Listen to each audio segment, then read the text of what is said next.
The vote had passed 3 hours ago, and Sareth still could not believe how quietly the humans had taken it. She stood in the observation deck of Gateway Station, watching the docking bay below where human families gathered their belongings and loaded them onto transport ships with calm efficiency that seemed almost eerie. Given the circumstances, the Galactic Council chambers had been filled with speeches from the Verith representatives about maintaining order, and the Kethani about logical necessity, and the ancient Dorvathi about precedent and wisdom. Humanity was too unpredictable. They said too emotional. They argued too willing to break protocols and ask uncomfortable questions and push boundaries that had kept the galaxy stable for 10,000 years. The human ambassador had listened to every word without interruption, and when the final vote came down, 217 species in favor of exile and only 12 against, she had simply nodded once and requested a 6-month transition period to evacuate all human settlements from Council space. The Council had expected protests. They had prepared security forces in case of riots. Bareth had stationed warships near human colonies, anticipating some kind of desperate military response instead. The humans had just started packing. Zareth watched a human child below, clutching a stuffed animal that looked like one of the Verith species, while her mother gently guided her toward a transport, and she felt something twist in her chest that she could not name. She had worked on Gateway Station for 15 years, and humans had been everywhere in that time. They ran the medical bay with that strange, intuitive approach to diagnosis that often broke Kethani protocols but somehow achieved better results. They maintained the fusion reactors with modifications that made the Dorvathi engineers uncomfortable but improved efficiency by 18%. They staffed the gardens and the schools and the recycling plants and the communications arrays half. The station's critical infrastructure had human fingerprints on it in one way or another. "You look troubled, observer Sareth." She turned to find Sarah Chen standing behind her, holding a data tablet and wearing the blue coveralls of a senior engineer. Sarah had worked on Gateway for 12 years, maintaining the primary power systems and training new technicians from a dozen different species. "I suppose I expected more resistance," Sareth admitted, careful. Ever smiled, but there was sadness in her eyes. "What would be the point?" she asked. "You made your decision, and we'll respect it." Just like that, Sarah confirmed. "We've already started transitioning our systems to your people, though I have to warn you, the reactor in Sector 7 has some quirks that need attention every few months." She handed Sarath the tablet filled with technical documentation. "Everything's in there, but if you run into problems, you can." Sarah stopped herself. "Well, you could have contacted us before, but I guess that won't be an option anymore." "We could make exceptions for technical emergencies," Sarath offered quickly. Sarath shook her head. "That wouldn't be fair to either of us," she said gently. "You wanted humanity gone, so we'll go completely. And you'll figure it out because you're all smart, capable people and you managed for millennia." Before we showed up, there was no bitterness in her voice, which somehow made it worse. "Where will you go?" Sarath asked. "Beyond the Outer Rim territories?" Sarah said, "There's plenty of space out there, and no one to tell us we're too unpredictable." She glanced down at the docking bay, where more families were boarding transports. "My daughter was born on this station," Sarah said quietly. "She's never seen Earth, and now she never will see Gateway again either. But kids are resilient, and she'll make new friends wherever we end up." Sareth wanted to say something comforting, but the words would not come. The truth was the Council had made its choice. And Sarah was right that exceptions would only make things harder. The medical staff finished transferring their patients yesterday. Sarah continued in a more businesslike tone. Dr. Okonkwo left detailed care instructions for the 17 long-term cases, though he was worried about the Ethberith patient with the neural condition since she'd been responding to an experimental treatment he developed. "We have excellent Verith physicians," Sareth said. "Of course you do," Sarah agreed. "I'm sure she'll be fine," but there was doubt in her voice that made Sarath's unease grow stronger. Over the next 2 weeks, Sarath watched the exodus continue with that same quiet efficiency. Human merchants closed their shops and paid their final bills. Human teachers finished their lessons and said goodbye to alien students who cried regardless of species. Human Artists donated their works to public galleries, and human musicians played final concerts to packed venues. The Security Council had prepared for violence, but instead got potluck dinners, where humans invited their neighbors to take furniture and household items they could not transport. "We won't need this where we're going," became a common refrain. Herself found herself attending one such gathering at the home of Marcus Webb, who had run Gateway's most popular restaurant for 20 years. Dozens of aliens from multiple species crowded into his small apartment. Sampling dishes he had prepared one final time. "Take the recipes, Marcus," told a young Cathani chef who had apprenticed under him. "Maybe you'll find someone who wants to learn human cuisine."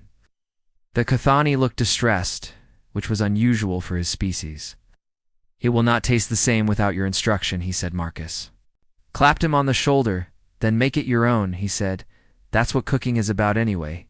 Taking what came before and adding your own touch." Sareth accepted a plate of something Marcus called samosas and found them delicious, though she could not identify half the spices. She wondered if anyone would learn to make them after the humans left, or if recipes like this would simply vanish from council space like so many other small human contributions that no one had thought to value. Until now, the final day, the last human transport prepared to depart, and a small crowd gathered to see them.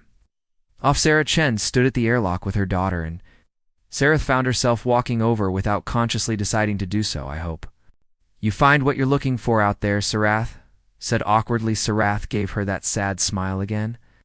"We're not looking for anything," she said. "We're just going to live our lives and see what happens. And if the council someday wanted to reconsider, then we'd listen," Sarah said. "But we won't hold our breath waiting for it, because we've got things to do and places to see, and a whole galaxy beyond the rim that no one has explored yet." She knelt down to her daughter's level. "Say goodbye to Miss Sareth." "Sweetie," the little girl waved by. She said, "I'll miss the gardens." "I'll miss you too," Sarah said, and was surprised to find she meant it. The airlock sealed, and Sareth watched through the observation window as the transport undocked and joined the convoy of human ships gathering at the system's edge. Within an hour, they had jumped to faster than light travel and vanished from Sensor's gateway. Station suddenly felt very empty. Sareth returned to her quarters and tried to focus on her reports, but kept getting distracted by the silence. No human laughter from the corridor outside. No sounds of someone singing along to music from Earth. No smell of fresh coffee from the break room, because the human who always made it was gone. The council had voted for peace and order and predictability. As Sareth sat alone in the quiet, she wondered for the first time if they had made a terrible mistake. Outside her window, the stars gleamed cold and distant. Somewhere out there beyond the outer rim, humanity was heading into the unknown, and for reasons she could not explain, Sareth felt certain that the galaxy had just become a much smaller place. 3 months after the last human ship departed Gateway Station, and Sareth noticed the first garden was dying. She stood among the crystalline trees of the Verith biodome, watching the leaves turn from their usual brilliant azure to a sickly gray-green, and tried to understand what had gone wrong. The environmental controls showed normal readings: temperature within acceptable range, humidity at prescribed levels, soil composition matched the standard formula. Yet the trees were dying anyway. "We have consulted the botanical databases," said Veronal, who managed the gardens. "All parameters are correct, but the plants continue to decline." Sareth pulled up the maintenance logs and scrolled back through months of entries. The decline had started gradually. About 6 weeks after the human exodus, she kept going further back and found regular entries from a human botanist named Kenji Tanaka, with notes about minor atmospheric adjustments and trace mineral supplements that did not appear in any official protocols. "Did anyone speak with Tanaka before he left?" "Oh." Sarathasket Veronal's crest feathers flattened in embarrassment. "We assumed the official protocols were sufficient." He admitted the humans were always making these small changes that seemed unnecessary given our scientific standards. Sareth looked at Tanaka's notes and found them frustratingly vague. Added 0.03% magnesium to Sector 7 soil. One entry read trees looking happier, not healthier or showing improved growth metrics, but happier. What kind of scientific notation was that she spent 2 days trying to decode? Tanaka's modifications and recreate them, but the gardens continued deteriorating. Similar problems emerged across the station. The Cathani discovered their quantum computing network experiencing cascade failures that their best technicians could not explain them. Errors were infinitesimally small deviations in the thousandth decimal place, but they compounded over time until entire calculation chains collapsed. Cathani researcher named Vethix pulled up old maintenance records and found that a human mathematician named Dr. Aisha Okonkwo had been running daily diagnostic subroutines that identified and corrected these micro-errors. I questioned her methodology once, Vethix admitted during a council meeting. Her approach seemed inefficient because she checked systems that showed no apparent problems. What did she say when you questioned her, Sarath asked. She called it intuition. Vethix said with obvious distaste. She claimed she could feel when something was about to go wrong even before the instruments detected it. That is not scientific, that is what I told her, Vethix agreed, but her error correction rate was 47% better than our systematic approaches, and I never understood why. The errors were back and multiplying faster than the Cathani could manually correct them in the medical bay. The Verith patient, with the neural condition that Dr. Okonkwo had been treating, took a sudden turn for the worse. The Verith physicians followed his documented treatment protocol exactly, but the patient did not respond the way his notes predicted. He wrote that she should receive the medication every 8 hours, Dr. Sarati explained. But he added a note saying to watch her circadian rhythms and adjust timing if she seemed agitated. What does agitated mean in this context? Saratha Sketsarathi made a gesture of helplessness. The notes say, quote, trust your gut, unquote. She said, how does one quantify gut in medical treatment?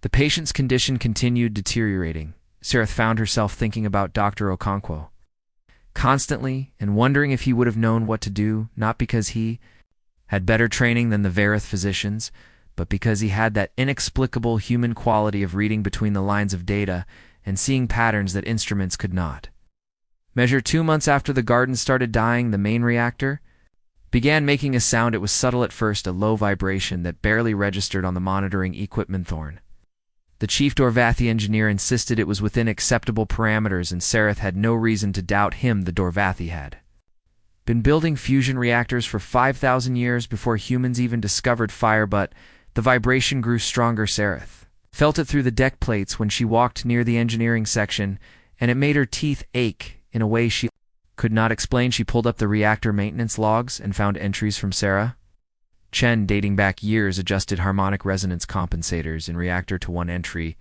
red vibration returning to normal. Sarath had never heard of harmonic resonance compensators, asked Thorin about them during the weekly engineering briefing. Dorvathi engineer's face went through several color changes indicating confusion. Are no harmonic resonance compensators in the reactor design? Said, I do not know what she meant by that term, but she made adjustments. She made many adjustments. Thorin admitted small modifications to the magnetic containment fields that were not in the standard specifications, but seemed to improve stability. Can we replicate those modifications? Thorin pulled up Sarah's technical notes, and they spent an hour trying to decipher her notation. She had used equations that combined Dorvathi physics with human mathematics and intuitive jumps that made no logical sense but somehow produced results. I cannot follow her reasoning, Thorin finally admitted. She would adjust values based on what she called the feel of the reactor. That word again, feel, intuition, gut instinct. That could not be measured or quantified, but that humans seemed to navigate by as naturally as other species used instruments. The vibration in the reactor grew worse. Thorin tried every adjustment in his considerable knowledge, but nothing worked. We may need to shut it down for a complete overhaul, he finally said. That will take weeks and require evacuating half the station. Sarath stood in the reactor control room listening to that low, thrumming vibration and thought about Sarah Chen's smile when she had said, you'll be fine. Would they be fine? The evidence suggested otherwise. She began compiling a report for the council, documenting all the problems that had emerged since the human exodus. The list grew longer every day. Medical advances had slowed because human doctors had an unusual talent for creative problem-solving that led to breakthroughs. Other species missed exploration missions were being canceled because human pilots had a reputation for successfully navigating dangerous situations through what they called flying by the seat of their pants. Even cultural programs were suffering. The most popular entertainment on Gateway had been human productions. Music and theater and stories that brought together emotional resonance with intellectual complexity in ways that other species found compelling, even when they did not fully understand it. Without humans, the station felt not just emptier, but duller, more predictable. Exactly what the council had wanted, and somehow exactly what was wrong. Sarath attended a council subcommittee meeting where the Varith representatives discussed the growing problems. These are temporary adjustment difficulties, insisted Council Member Dravith. We simply need time to fully integrate the systems the humans left behind. If the systems cannot be integrated, Sarath asked, what if the humans were doing things that we fundamentally do not understand? Nonsense, Dravith said. Humans are a young species, and we have millennium more experience than why are the gardens dying, and the reactors failing, and the medical treatments not working. The room fell silent. No one had a good answer that night. Sarath sat in her quarters, drinking Varith tea, and staring at her datapad. She had Sarah Chen's contact information in the station directory. The humans had left all their communication protocols active. In case of emergencies, she could reach out and ask for help, but the council had exiled them. Asking for help now would be admitting that the exile had been a mistake. And the council did not admit mistakes. Her window, the stars gleamed with their usual brilliance. Somewhere out there beyond the outer rim, humanity was doing whatever they did in Exiled.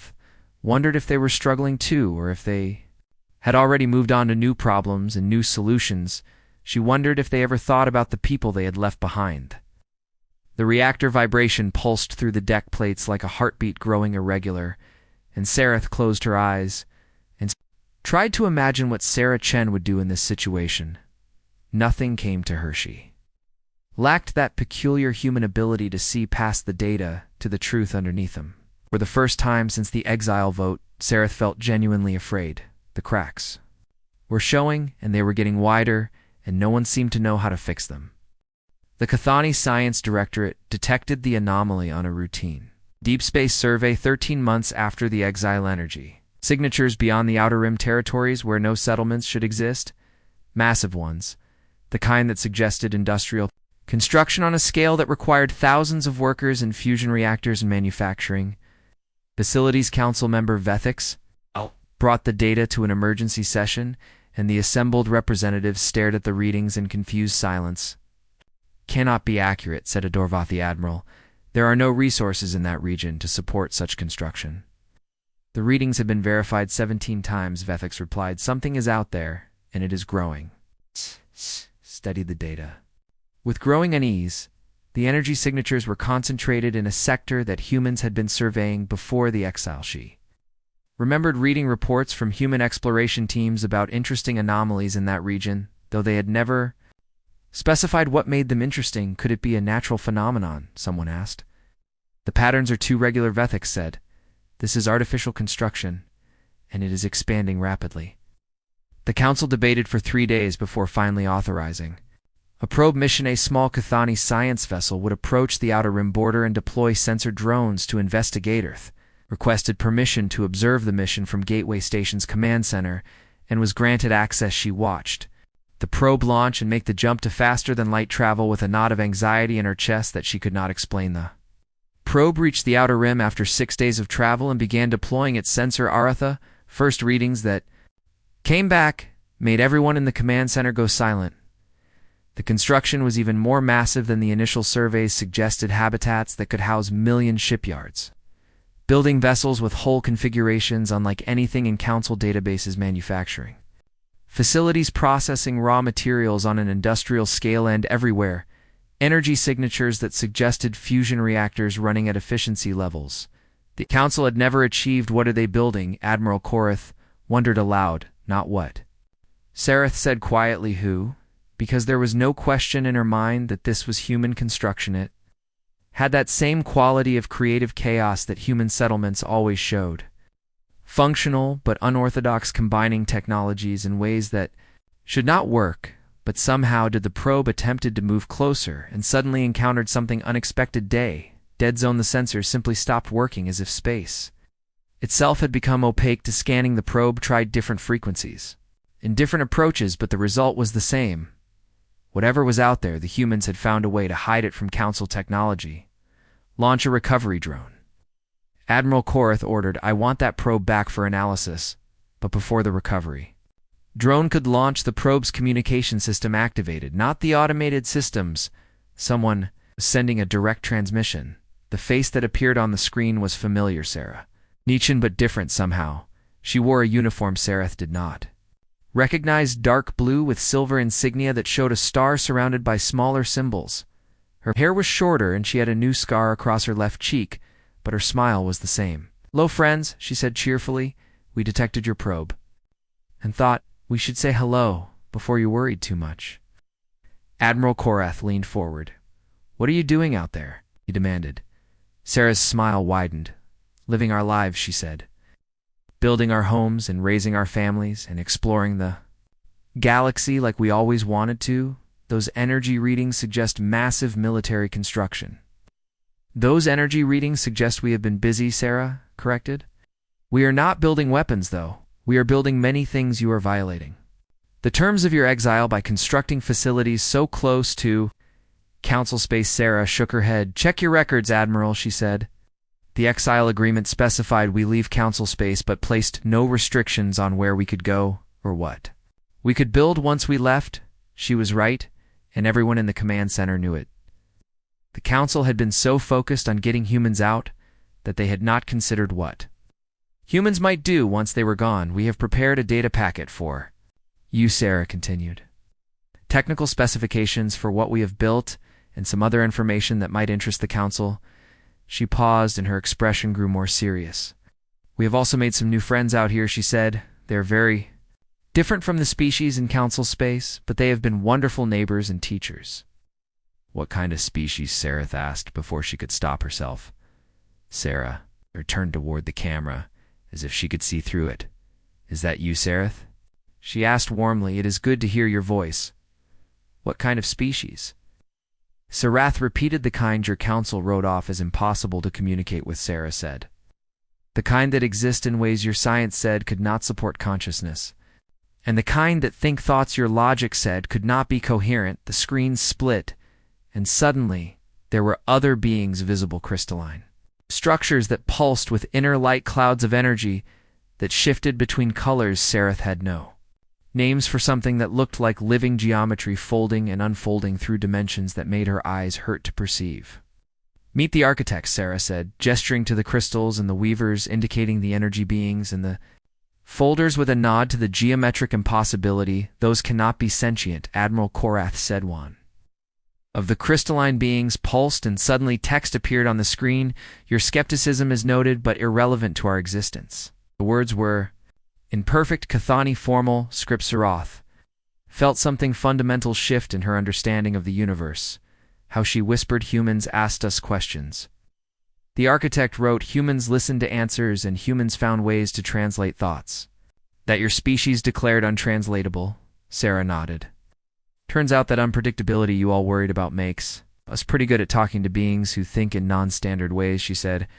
We do not get locked into assumptions about what is possible. The data packet arrived, and Sareth pulled it up on her terminal. It contained technical specifications for human construction, but also something else first.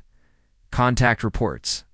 Dozens of them humans had made contact with 17 different species and 13-month species that existed in forms the Council had never imagined could house intelligent species that lived in nebulae, or in the spaces between dimensions, or in quantum states that fluctuated between matter and energy. Species that the Council had surveyed and dismissed as non-sentient because their forms of consciousness did not match Council expectations, and humans had talked to all of them, had found ways to communicate and trade and share knowledge. This is impossible. Admiral Korath said, that is what we thought too at first. Sarah agreed. But then we tried anyway, because what did we have to lose? And it turned out that impossible just means nobody has figured out how yet. She leaned back in her chair. We are doing well out here, she said. Better than well, actually. And we wanted you to know that exile was not the punishment you intended it to be. This is a military buildup. The Admiral insisted you were preparing to invade. Sarah laughed. Admiral, we have an entire unexplored galaxy to investigate, she said. Why would we waste time invading the part we already know? Then what is your purpose? To explore, Sarah said, simply to learn and to grow and to see what is possible when you stop worrying about staying safe and start getting curious about what is out there. The weaver being shifted colors, and somehow Sarah understood it was speaking. The words appeared in her mind rather than her ears. Humans are bridgewalkers, it said. They connect what cannot be connected, and they find paths where no paths exist. That is their gift to the cosmos, an architect added. And we are fortunate they chose to share it with us. Sarah smiled at her alien companions, then turned back to the camera. We should let you go, she said. I am sure the council has a lot to discuss and we have work to do. But if you ever want to talk, we will listen. Wait, Sareth, said the reactor on Gateway Station is failing and we cannot fix it. Sarah's expression softened. Check your data packet, she said gently. I included updated maintenance protocols for all the systems we left behind, and you should find everything you need. Why would you help us after we exiled you because you need help? Sarah said, as if it was the most obvious thing in the universe. Because holding grudges is exhausting, and because maybe someday you will realize that the galaxy is better when we work together instead of apart. The transmission ended. The command center erupted into argument. Half the council representatives wanted to mobilize military forces. The other half wanted to establish diplomatic contacts. Sareth ignored them all and dove into the data packets Sarah had sent. The reactor maintenance protocols were there, just as promised, detailed instructions for fixing the vibration and preventing future problems, but they also included notes in Sarah's familiar handwriting. The reactor is like a living thing, one note read. You cannot just follow formulas because every reactor has its own personality, and you have to learn to listen to what it is telling you. Personality, living thing, listen concepts? That made no scientific sense, but that had somehow allowed humans to maintain systems the council could not. Sareth forwarded the protocols to engineering, and within a day, the reactor vibration was gone. The crisis began on a cold morning in the Verith homeworld capital when the primary fusion reactor started its death sequence. Alarms screamed through the underground facility that powered 70% of the planet's northern continent. Chief Engineer Sareth watched in horror as the containment fields destabilized faster than any simulation had predicted. Initiate emergency shutdown, she ordered. Her team moved with practiced efficiency, but the reactor did not respond to standard protocols. Magnetic bottles that held the fusion plasma were collapsing in a cascade pattern that suggested fundamental design failure rather than simple malfunction. How long until containment breach? Sareth asked. For hours, her deputy replied. Maybe 5. If we are fortunate, and if we lose containment, the explosion will destroy the facility and the radiation will make the surrounding region uninhabitable for centuries. Sareth felt her crest feathers go flat with fear. What about emergency evacuation? The surrounding cities house 4 billion people, her deputy said quietly. We cannot evacuate them in 4 hours. The reactor had been designed by human engineers 40 years ago, as part of a technology exchange program, had run flawlessly for decades, producing clean power with efficiency that Verith technology could not match. Now it was killing itself and taking 4 billion people with it. Sareth pulled up the technical documentation and found herself reading words written by someone named Dr. Elizabeth Park, who had led the original construction team. The notes were thorough, but filled with that peculiar human style of annotation. The reactor prefers a gentle touch on startup. One note read, do not rush the magnetic field alignment prefers. If the reactor had feelings, Sareth had always dismissed such language as human eccentricity, but now she read those notes with desperate attention. Contact the council immediately, she ordered. Tell them we need human engineers, and we need them. Now the council emergency session convened within an Sareth, tended remotely from Gateway Station, and watched the Verith representatives argue about whether requesting human assistance would undermine the exile decree for billion people. Will Sareth's transmission cut through the debate? We do not have time for political considerations. Council member Dravith looked uncomfortable. Even if we wanted to contact the humans, We exiled them beyond the outer rim, he said. They cannot reach Vareth homeworld in 4 hours? Then what do you suggest, Sareth demanded. That we tell 4 billion citizens their government is too proud to ask for help? The silence that followed was damning. Xerath found herself speaking before she consciously decided to eye of Sarah Chen's contact information, she said. With your permission, I will send a distress call. You have no authority to negotiate with exiled species, Draveth said. I am not negotiating, Sareth replied.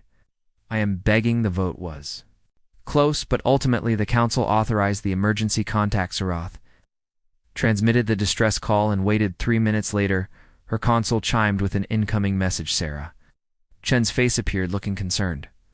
What is wrong? She asked.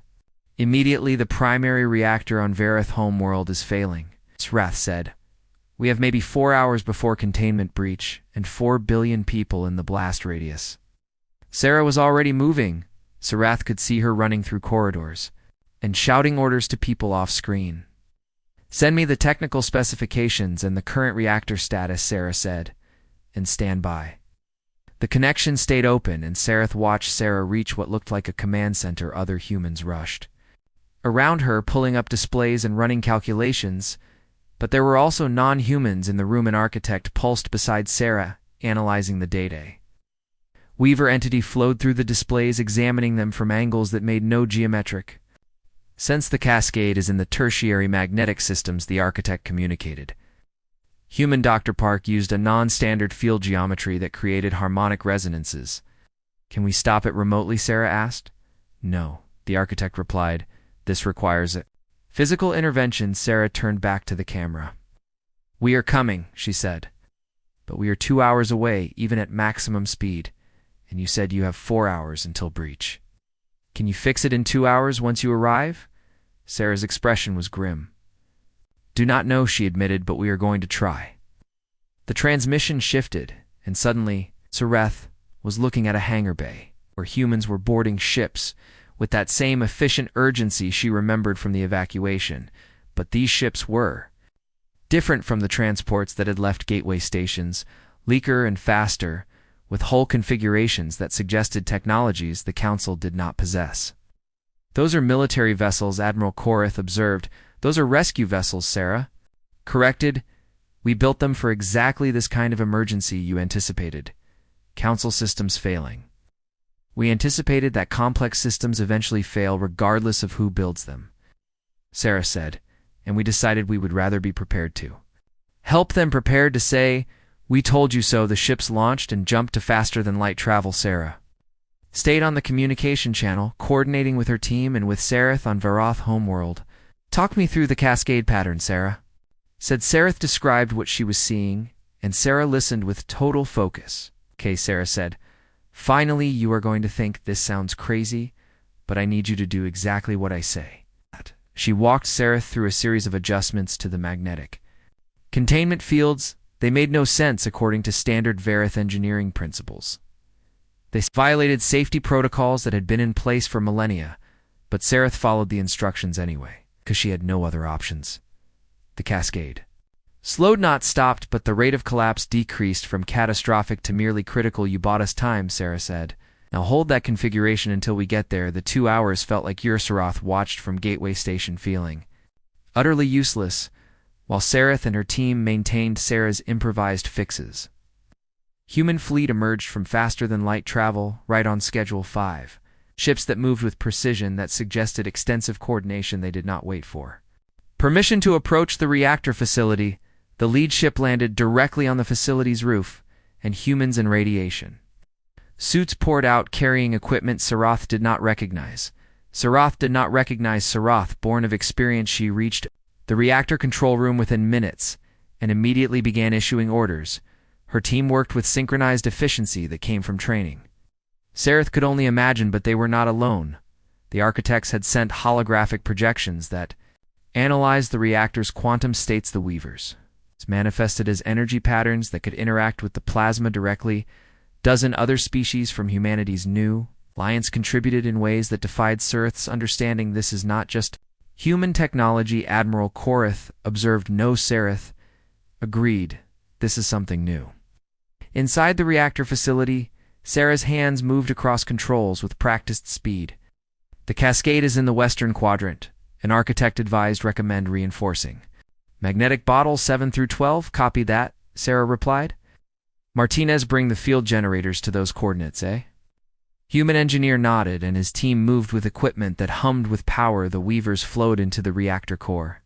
Itself, Sareth watched in amazement as beings of pure energy stabilized the plasma through methods that should have been impossible. Containment is holding, Sareth reported. The cascade has stopped. We are not done yet, Sarah said. We need to cool the system gradually, or we will just trigger a different failure mode.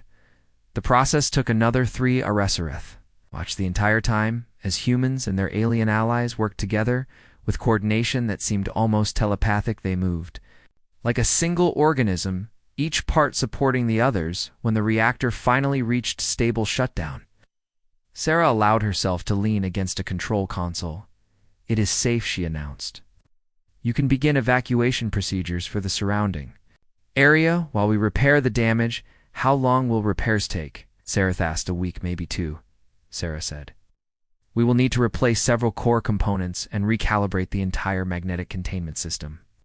We do not have the replacement components. We brought them, Sarah said simply. We fabricated them on the way here based on the original design specifications. Of course they had. Sareth watched Sarah remove her radiation suit and noticed how tired she looked. This had cost her something, not just time and resources, but stress and worry and fear that the rescue might fail. Yet she had come anyway. The Vareth Council convened an emergency session to discuss what had just happened. Council member Dravith looked uncomfortable as he addressed the assembly. The humans saved 4 billion Vareth lives, he said. We owe them a debt. What kind of debt? Someone asked. Sarah appeared on screen from the reactor facility. You do not owe us anything, she said. We did not come here for payment then.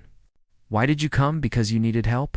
Sarah said, with that same simple directness she had shown before. And because we could help, and because that is what decent people do when others are in danger. But we exiled you. You did, Sarah agreed. And that hurt. But it does not mean we want you to suffer. She gestured to the team working behind her. We have built something out here beyond the rim, she said, an alliance. 6 months after the Vareth reactor crisis, and the galaxy looked fundamentally different too. Sarathshi stood in the council chambers watching representatives argue about the Frontier Assembly and realized that the exile had created something none of them had anticipated. The Frontier Assembly was what humans called their Alien Seton 3 species, now including the original 17 they had contacted, plus 6 more who had joined in recent months.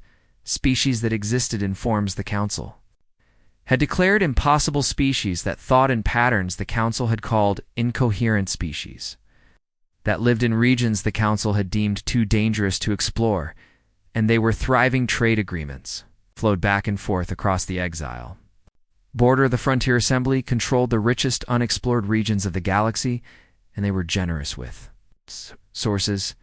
They offered technology exchanges and cultural programs and mutual defense pacts. They did not offer to rejoin the Council. They are waiting for us to come to them, Council member Dravith said bitterly. They want us to admit we were wrong. Were we not wrong? Sareth asked. The chamber fell silent. That was still a dangerous question to ask even 6 months after 4 billion. Vareth had been saved by the species the Council had exiled. Sareth had been appointed as official liaison to the Frontier Assembly after the reactor crisis. It was a position no one else wanted because it meant regular contact with the humans and their impossible allies. She traveled to New Horizon for the first time on a human transport that moved with speed that made Council ships look primitive. The pilot was a young human woman who chatted cheerfully about her children during the journey. My daughter wants to be an architect when she grows up. She said she does not understand that architects are not a career, but I think it is sweet anyway. How does one want to become a different species? Sarath asked. The pilot laughed. That is the thing about growing up out here, she said. The kids do not really see species boundaries the way we do, and they just see people who are different shapes, but all interesting in their own ways. New Horizon appeared on the view screen, and Sareth felt her breath. Kit was massive, a space station that dwarfed anything the Council had built. But it was also chaotic modules, different designs connected in ways that should not work. but somehow created a functional whole ships of a dozen different configurations came and went, and everywhere she looked, there were beings that defied categorization. The pilot noticed her staring. Takes some getting used to, she admitted. But you will love it here, and everyone is friendly. They docked at a port that bustled with activists, stepped off the ship, and was immediately surrounded by the controlled chaos of New Horizon. Weaver flowed past her on some errand that existed in dimensions she could not perceive. An architect conversed with a group of humans using light pulses that somehow conveyed complex mathematical concepts. Something looked like living crystals sang in harmonies that made her skin vibrate in everywhere. Humans moved among them, acting as translators and mediators. And bridge builder Sarah Chen met her at the arrival gate. She looked well. The scar on her cheek had healed to a thin line, and she wore her admiral's uniform with comfortable authority. "Welcome to New Horizons," Sarah said warmly. "I am glad you came here." "Station is impressive." "Our station," Sarah corrected. "It belongs to everyone in the assembly, and we all contributed to building it." She led Sarah through corridors that shifted between architectural styles. One section was clearly human design. Next incorporated architect crystalline structures. Third used geometries that the folders preferred. "How do you navigate this?" Sarah asked. "We have maps," Sarah said, "and also we just accept that getting lost is part of the experience." They reached what Sarah called the Heart A Central Chamber, where representatives from all assembly species gathered. It was the most alien space Sarah had ever experienced them. Architects had structured it to exist partially in higher dimensions. The weavers had woven energy patterns through the walls that conveyed emotional context.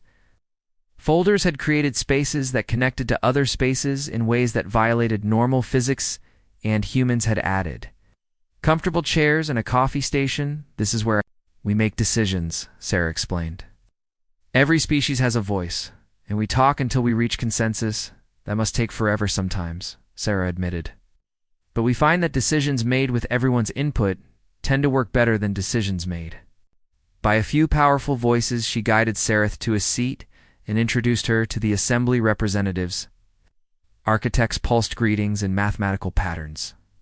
The weavers shifted colors to convey welcome. The folders created geometric shapes that somehow expressed friendship, and the humans smiled and offered her coffee.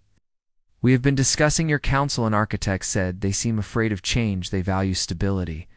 Sarah replied, "Stability is death," a weaver observed. "Growth requires transformation. Not all species are comfortable with transformation." Sarah said, "Then they stagnate." A folder added, "We have seen this pattern many times, and it always ends the same way." Sarah held up a hand. "Let us not lecture our guest," she said. Gently, "Sarah came here to learn, not to be criticized." "I came here to understand what you have built," Sarah said, "and to determine if the council can coexist with it." "Can coexist or should coexist?" Sarah asked. "Is there a difference always?" Sarah said, "Can is about capability, but should is about desire." She pulled up displays showing the frontier, Assembly's activities, exploration missions into previously unknown regions, scientific research that combined multiple species approaches to create breakthrough discoveries, cultural exchanges that enriched everyone involved. "We are not trying to replace the council," Sarah explained. "We are trying to do something different, and we think there is room in the galaxy for both approaches. The council sees you as a threat. The council sees anything they do not control as a threat." An architect observed, "This is why they stagnate." Sarah could not argue with that assessment. She spent 3 days on New Horizon meeting assembly members and observing how they worked together. What struck her most was the joy these beings clearly enjoyed each other's company. They laughed and argued and collaborated with enthusiasm that was infectious. Human scientists worked with an architect to solve complex physics problems. A weaver taught human children about energy manipulation. Folders helped design ships that could navigate impossible space, ease, and everywhere she looked, people were learning from each other. On her final evening, Sarah invited Sarah to her quarters. They were surprisingly modest for an admiral, a small living space with pictures of family and friends. Daughter's drawings on the wall, a bookshelf filled with texts from multiple species my daughter made, that Sarah said, pointing to a crayon drawing of what looked like a human and an architect holding hands.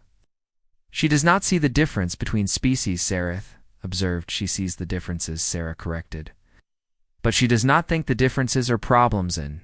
She just thinks they are interesting. They sat together drinking tea and watching New Horizons activity through the window. Why did you really come here, Sareth? Sarah asked. The council wants to know if you are planning to invade, Sarah laughed. We have an entire unexplored galaxy, she said. Why would we invade the part we already know? Then what do you want? We want to explore and learn and grow, Sarah said. And we want the council to stop being afraid of doing the same you want us to. Change. I want you to remember how to change, Sarah said gently. Your species used to explore and take risks and ask uncomfortable questions, but somewhere along the way you decided safety was more important than growth. Safety keeps people alive, so. Does growth, Sarah, countered a tree that stops growing, starts dying? She pulled up an image on her tablet. It showed the Vareth Gardens on Gateway Station, now thriving again. You know why those gardens were dying, Sarah asked? Because we did not understand your maintenance protocols, because you forgot that living things need more than formulas, Sarah said. They need attention and care, and sometimes they need things that do not make logical sense but work anyway. She looked at Sareth. Directly, the council exiled us because we were unpredictable, she said. But unpredictability is just another word for adaptability, and the universe rewards adaptability. What happens now? Sareth asked. That depends on the council, Sarah said. We are happy to trade and share knowledge and cooperate on mutual interests, but we will not beg to be let back in. You do not want to rejoin. We have moved on. Sarah said simply, we have built something here that works for us, and we are not interested in going back to arguing about whether our methods are acceptable to species who have not tried anything new in millennia. It was the truth Sareth had known, but not wanted to acknowledge. Humanity had not been punished by exile. They had been freed. They had used that freedom to become something the council could never have allowed them to be. Comessereth returned to Gateway Station and delivered her report to the council. She told them about New Horizon and the Frontier Assembly. She told them about species that existed in impossible forms working together. She told them about human children who played with architects and weavers.